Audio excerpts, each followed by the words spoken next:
Fala aí pessoal, tudo bem? Então, vou falar aqui rapidinho as minhas impressões sobre o Grande Prêmio da Áustria, no circuito de Spielberg, lá na Estíria. Bom, tomada de tempo, tivemos uma coisa aí bem imprevisível, né? Dois carros da Mercedes bateram, depois aquela briga lá já prevista entre Ferraris e Red Bulls. Verstappen fez a pole, as duas Ferraris em seguida, aí veio a corrida, Verstappen largou, abriu um pouquinho, foi mantendo, ganhou com uma certa facilidade.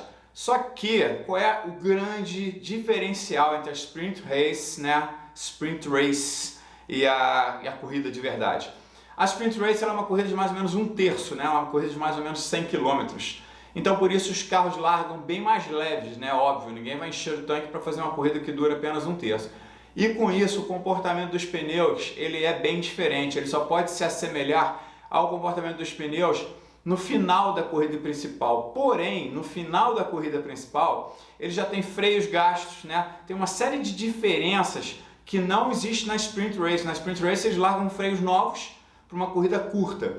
O jogo de pneus é um só porque eles não têm troca. Então não existe muita variação de temperatura entre o começo da corrida e o final da corrida, o que já acontece num grande prêmio por ser uma corrida longa.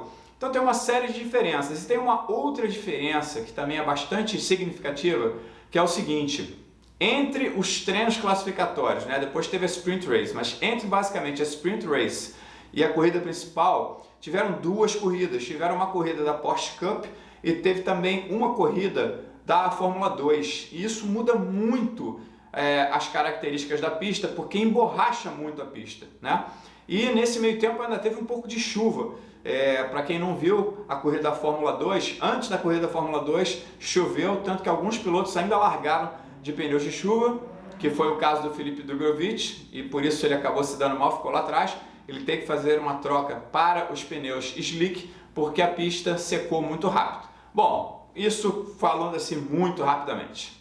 Bom, agora eu vou falar da corrida principal, o evento de domingo. Verstappen largou na frente, foi abrindo uma certa vantagem, depois essa distância começou a se reduzir, até que o Charles Leclerc ultrapassou o Verstappen pela primeira vez, coisa que ele faria 3 vezes durante a corrida.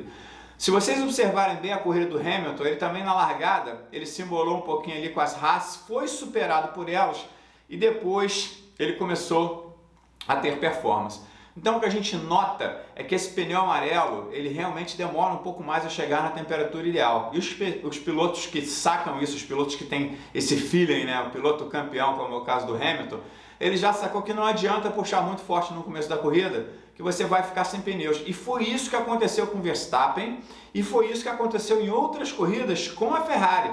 Eles largam, tentam ganhar uma vantagem, deterioram os pneus e tem que ir para o pit stop mais cedo. Foi o que aconteceu hoje com o Verstappen. Na 14ª volta ele já entrou para fazer a primeira troca de pneus, enquanto isso as Ferraris que não puxaram tão forte ficaram na pista, enfim, e aí eles começaram a ganhar vantagem, depois no final da corrida a vantagem da Ferrari já era grande. Mas aí aconteceu o quê? O carro do Carlos Sainz, a Ferrari do Carlos Sainz, estourou o motor e com isso houve uma bandeira amarela e com isso todo mundo se aproximou de novo. E aí vocês viram que a distância entre o Leclerc na frente e o Verstappen em segundo ficou sempre ali naquela casa de 3 segundos, caindo, e no finalzinho o Leclerc ainda teve um problema de acelerador, que era o seguinte: quando ele tirava o pé do acelerador, ele não reduzia a potência toda, ele ficava ali com 20, 30% assim, é como se ele tivesse tirado o pé, mas não todo.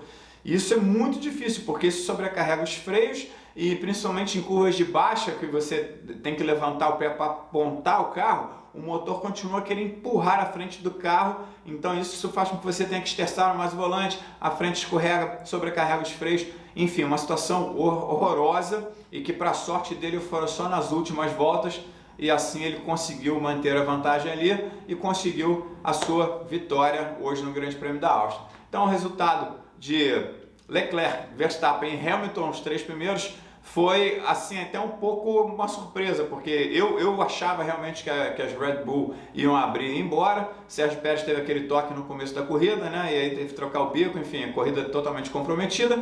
O Carlos Sainz perdeu o motor quando ele já vinha de terceiro para muito provavelmente passar o Verstappen, que estava em segundo. O Hamilton com isso acabou herdando essa posição, ele e todo mundo que vinha atrás.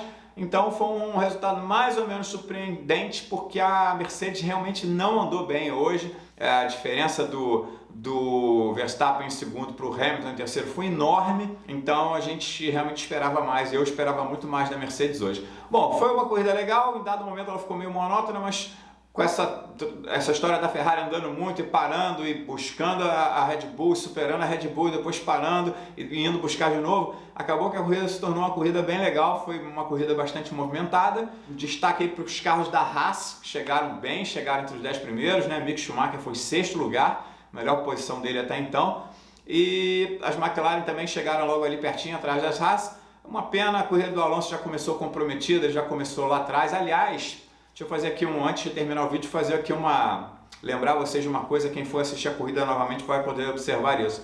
O Alonso teve problemas para chegar no grid e ele chegou muito atrasado e com isso ninguém podia sair. E com isso, todos os carros parados, os pneus esfriaram mais ainda.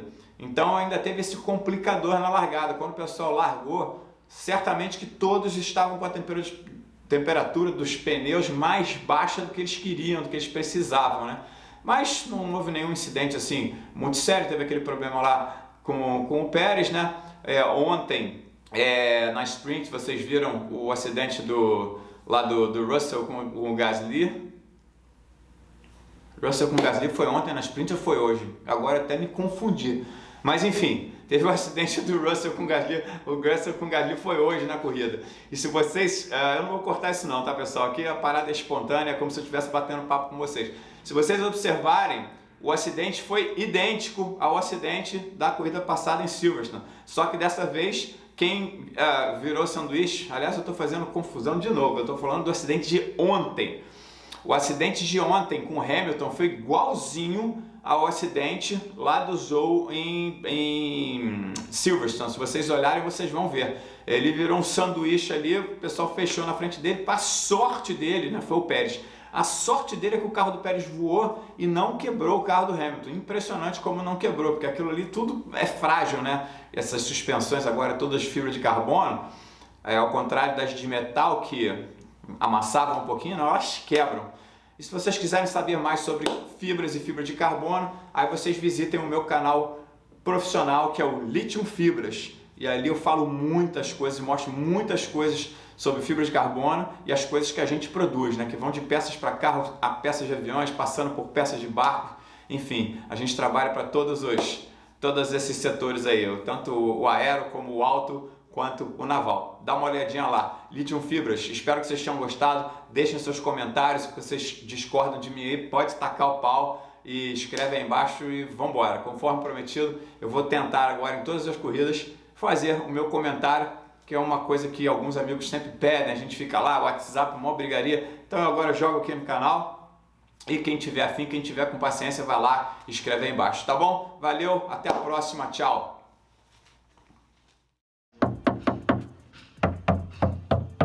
Como se fossem, na verdade, dois cockpits de monoposto, né, de Fórmula, juntos. O que dá resistência à peça é a orientação dos fios.